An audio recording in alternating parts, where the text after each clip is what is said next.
unless you get the infrastructure set up, the infrastructure working, all the other things you want to do for any economy or region, they are just not going to take shape. They need to be based on connectivity, power,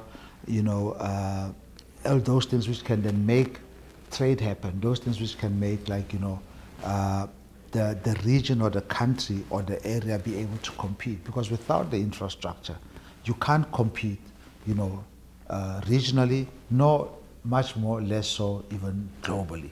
And you're not going to address all these issues we want to talk about of saying, we talk about poverty, we talk about development, we talk about all those things. Until you have a base upon which you can do that, you're not going to do that. And for us, one of the panelists, said a very important thing that, it's one thing, we want to talk about computers and all these things and mobility, but unless you get a base of infrastructure to enable these things to happen, we're just gonna fail. So we need then to have infrastructure, mobility, the mobility that infrastructure can help with, the connectivity, and then the power that infrastructure like then provides, enables then for you to then come and have a ticket to the game, to be able to compete in that global environment.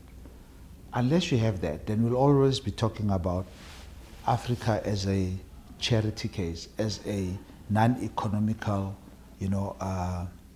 investment case. But it is an economical investment case. And we've shown it with these projects that we have done, because they are not financed with concessional money. They are financed with equity capital that we've raised from all our various investors, and we are giving them a return for that. We're looking for stepped change in the type of impact we can make on the continent. Trillions of dollars going into infrastructure across the whole world. If you go and work out what percentage of that goes to the continent, which has 1.4 billion of the 8 billion people on the continent, I think, if I'm not wrong, it's less than 2% or even less than 1.5%.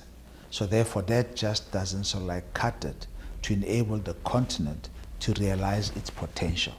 The continent of Africa, I think it's very,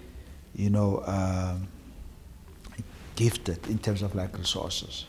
It also needs to come to the party to realize and be able to use its inherent resources to be able to compete on that global stage. But then the way we fund maybe developed economies, I think we should also consider to afford the same courtesy to the continent of Africa, so that the dividend, the growth dividend, that we are foreseeing for the next 30 years for the world, that the youth of Africa can also participate in.